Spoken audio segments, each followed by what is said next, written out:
प्रिय छात्रों नमस्कार। एनसीईआरटी गणित कक्षा 10वीं में आपका स्वागत है। हम लोग प्रश्नावली 4.3 का प्रश्न क्रमांक 9 अब सॉल्व करेंगे, जिसमें हमें एक क्वेश्चन दिया गया है। चलिए सबसे पहले क्वेश्चन पढ़ लेते हैं। इसमें दिया गया है, दो पानी के नल एक साथ एक हौज को 9 सही 3/8 घंटों में भर सकते हैं। बड़े व्यास वाला नल हौज को भरने में कम व्यास वाले नल से 10 घंटे कम समय लेता है। प्रत्येक नल द्वारा अलग अलग हौज को भरने में समय ज्ञात कीजिए। तो सबसे पहले हमें पता करना है कि हमें ज्ञात क्या करना है। तो इसमें दिया गया है, प्रत्येक नल द्वारा अलग अलग हौज को भरने में समय ज्ञात कीजिए। तो सबसे पहली बात यह है कि हमें समय ज्ञात करना है, लेकिन हमें यहाँ पर दो नल दिए गए हैं। एक है बड़े व्यास वाला नल और दूसरा है छोटे व्यास वाला। तो जो बड़े व्यास वाला नल है वो हौज को भरने में कम व्यास वाले नल से 10 घंटे कम समय लेता है। इसका मतलब छोटे व्यास वाला 10 घंटे अधिक समय लेगा, क्योंकि आप जानते हो कि यदि हम यहाँ पर कल्पना करें कि दो नल हैं, तो यहाँ पर छोटा व्यास वाला नल है, उसका मतलब ये कम पानी इससे बाहर आएगा और बड़े व्यास वाले नल से ज़्यादा पानी। तो माना कि ये x घंटे लेता है, माना कि बड़े व्यास वाला जो नल है वो x घंटे समय लेता है, तो वो छोटे व्यास वाला जो नल है वो उससे 10 घंटे अधिक समय लेगा, यानी कि x + 10 घंटे समय लेगा। तो हम मान लेते हैं, सबसे पहले तो हम लिखेंगे जो बड़ा नल है इसके द्वारा हौज को भरने में लगा समय। तो हम लिखेंगे हल, बड़े नल द्वारा हौज को भरने में लगा समय।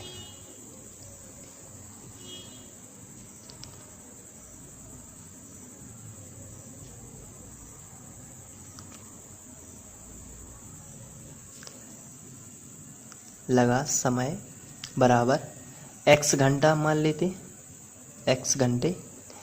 और छोटा नल है वो इससे 10 ज़्यादा घंटे लेता है, क्योंकि कम पानी निकलता है। तो हम लिखेंगे छोटे नल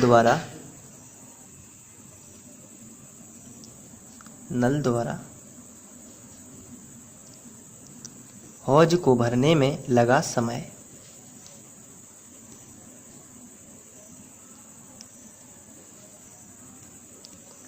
लगा समय। तो यहाँ पर छोटा नल जो है वो समय ज़्यादा लेता है, इसलिए आप यहाँ पर लिख सकते हो x + 10 घंटे। तो इसके बाद आपको ध्यान रखना है, कुछ बातें मैं आपको यहाँ पर बता देना चाहता हूँ। इस क्वेश्चन को सॉर्ट आउट करने के लिए आप एक छोटी सी ट्रिक याद रख सकते हैं, भाग बराबर 1/समय। इसका मतलब अगर हम चाहें तो हौज का जो भाग है वो कितना भर चुका है, इसके लिए आपको 1/समय करना पड़ेगा। और यहीं से हम एक और फार्मूला बना लेते हैं, समय को ऊपर पहुंचा देंगे और भाग को नीचे, तो समय का एक नया फार्मूला आएगा 1/भाग। तो इसका हमें बाद में ज़रूरत पड़ेगी इसकी। तो अभी केवल आपको देखना है कि भाग बराबर 1/समय होता है या समय बराबर 1/भाग हो सकता है। यानी भाग को हम समय में चेंज कर सकते हैं और समय को हम भाग में चेंज कर सकते हैं। तो यहाँ पर आप देख रहे हैं कि बड़े नल द्वारा हौज को भरने में जो समय लगता है वो x घंटे लगता है। तो इससे हम ये पता कर सकते हैं कि हौज का कितना जो भाग है वो भरेगा 1 घंटे में। तो हम लिखेंगे, तो बड़े नल द्वारा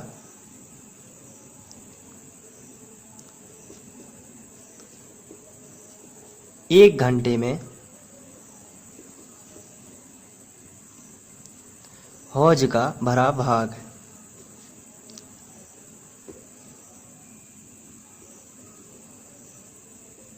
तो 1 घंटे में हो जाएगा 1/x। तो ये क्या आ गया, भाग आ गया। तो छोटे नल द्वारा, इसी प्रकार छोटे नल द्वारा आप लिखोगे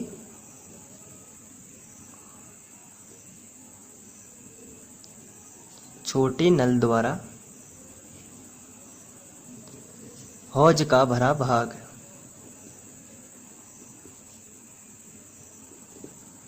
तो क्या आप बता सकते हैं, तो 1 के बटे में कर देना है तो भाग बन जाएगा, समय जो है वो भाग बन जाएगा 1/x + 10, ये बन गया भाग।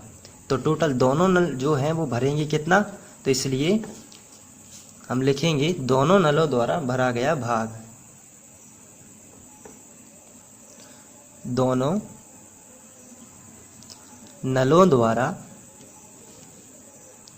1 घंटे में भरा गया भाग।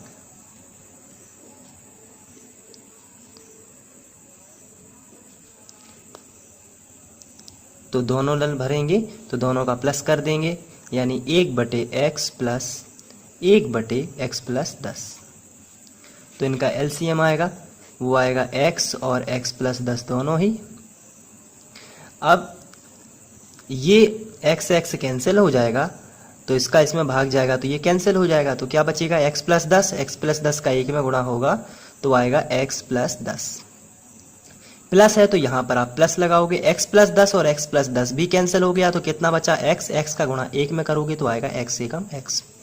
तो आप इसको लिख सकते हो 1x और 1x 2x प्लस 10 बटे x और x+10। तो यहाँ पर आप इस तरीके से इसको लिख सकते हो। तो ये मैंने निकाला हुआ है भाग, पूरा का पूरा जो है वो भाग है दोनों नलों द्वारा 1 घंटे में हौज का जो भाग है वो भरा हुआ भाग है 2x+10 बटे x x+10। इसके बाद हमें क्वेश्चन में दिया गया है, तो आइए क्वेश्चन पढ़ लेते हैं। क्वेश्चन में दिया गया है एक हौज को, जो 2 पानी के नल एक हौज को 9 सहित 3/8 घंटों में भर देते हैं। तो हम यहाँ पर लिखेंगे दोनों नलों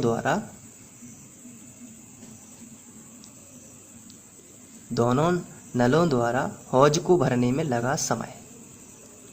हौज को भरने में लगा समय।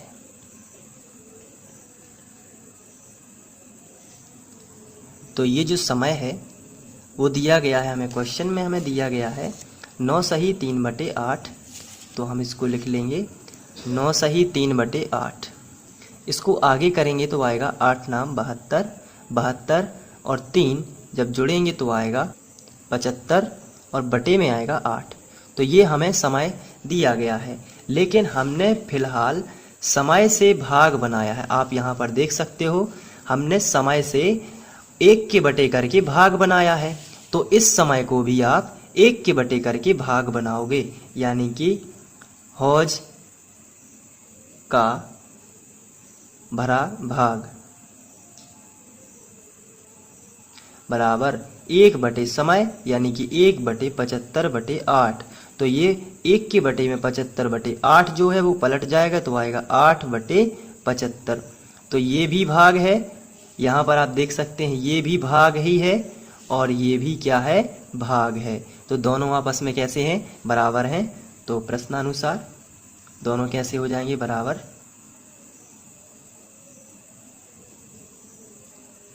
या आप इसको समीकरण 1 बना सकते हो और इसको समीकरण 2 बना सकते हो। तो आप लिखोगे समीकरण 1 व 2 से। इस तरीके से भी आप इसको सॉर्ट आउट कर सकते हैं, समीकरण 1 व 2 से।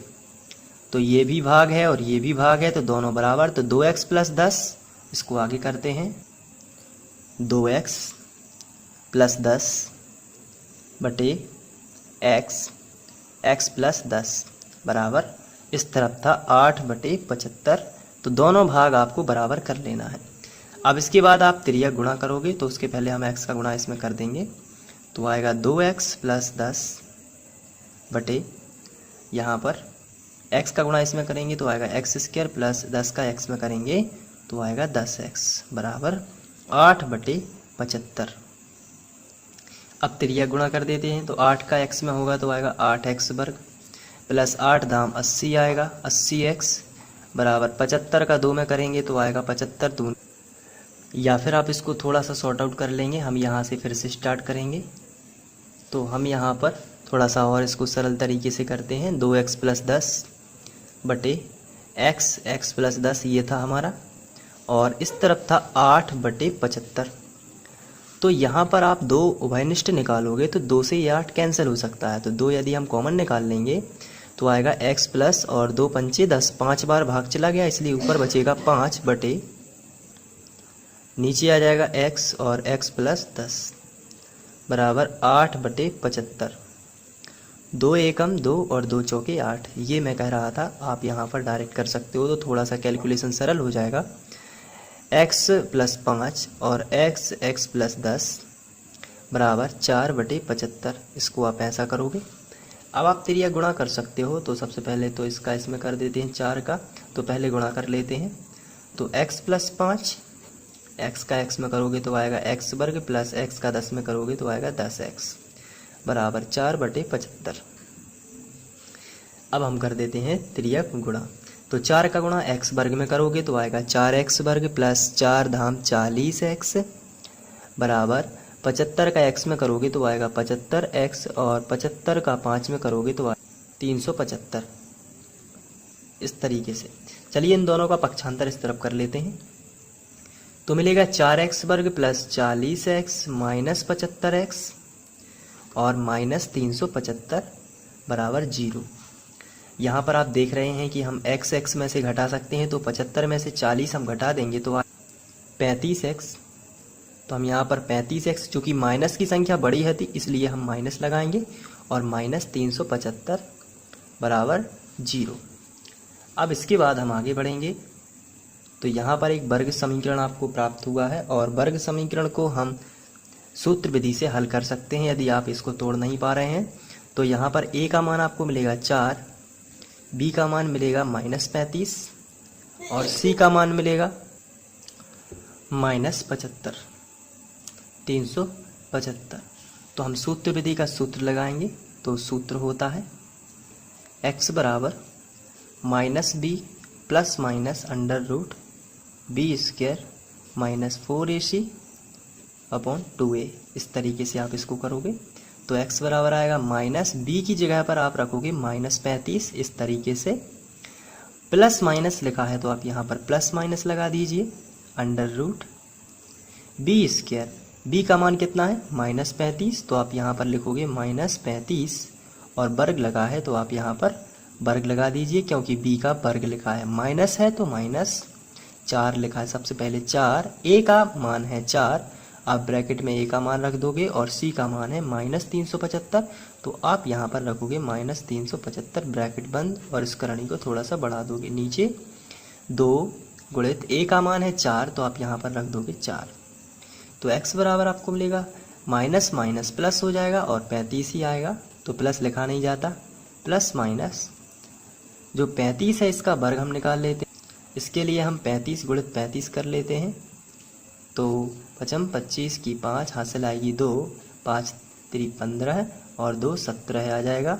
इसके बाद नीचे क्रॉस और 3 5 15 की 5 हासिल आई 1, 3 का 9 और 1 10, तो ये 5 7 5 12 की 2 हासिल आ जाएगी 1 1 और 1 2 1, यानी 1225। तो आप यहाँ पर लिखोगे, चूँकि माइनस माइनस तो प्लस हो जाएगा क्योंकि वर्ग है, तो आप यहाँ पर लिख सकते हो 1225 और माइनस माइनस प्लस आ जाएगा सबसे पहले, और 4 चौके 16 है और 16 गुणित 375 करेंगे तो आएगा, तो 4 चौके 16 और 375, तो ये माइनस माइनस सबसे पहले तो प्लस हो गया है और ये आएगा 6000, और जब हम बटे में 4 दूनी 8 आ जाएगा। तो x की वैल्यू आएगी 35 प्लस माइनस ये 6000 और ये जुड़ेंगे तो आ जाएगा ये 72 25 बटे 8, और 72 25 का यदि आप वर्गमूल निकालते हैं तो ये आता है जो है 85 के लिए, 85 का वर्गमूल होता है, आप 85 गुणित 85 करके देखिए तो 72 25 आएगा बटे 8। अब हम यहाँ पर धन चिन्ह और ऋण चिन्ह लेते हैं, तो यहाँ पर हम लिखेंगे धन चिन्ह लेने पर तो x की वैल्यू हमें मिलेगी, यहाँ पर हम कर लेते हैं में रफ में, तो x बराबर हमें मिलेगा 35 और जो हम प्लस का 85 ले लेंगे क्योंकि धन चिन्ह लिया है, और बटे में आएगा 8। तो चलिए इसको जोड़ लेते हैं, 5 और 5 10 का 0 हासिल आई 1 और 8 और 3 11 और 1 12 बटे 8। तो इसको हम कैंसिल आउट करेंगे तो ये 4 दिया 12 0 और 4 दूनी 8, तो x बराबर 2 15 ये आ जाएगा। और यहाँ पर हम यदि ऋण चिन्ह लेने की बात कहें, जो हमारा इक्वेशन थी उसमें यदि हम यहाँ पर ऋण चिन्ह लेंगे तो चूँकि 85 जो है वो बड़ी संख्या है इसलिए ऋण की संख्या भी आएगी जो कि हम मान्य नहीं करेंगे। तो आप इस तरीके से ऋण की संख्या मान्य नहीं करेंगे तो जो धन का 15 आया है वही मान्य रहेगा। तो आप यहाँ पर लिखोगे, अतः जो x की वैल्यू आई है उसको आप पुट कर दोगे अतः बड़े नल को हौज को भरने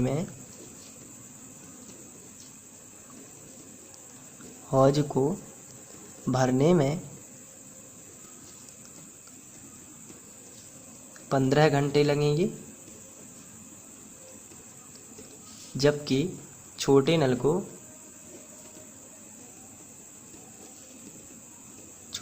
को उससे 10 अतिरिक्त लगते थे, यानी x + 10 था, x + 10 घंटे। इसका मतलब हो जाएगा x की वैल्यू है 15 + 10 घंटे, यानी कि 15 और 10 25 घंटे लगेंगे। तो इस तरीके से आप इसको सॉल्व कर सकते हैं और आप इसे नोट भी कर सकते हैं। यहाँ से ये दूसरा शॉट और ये तीसरा,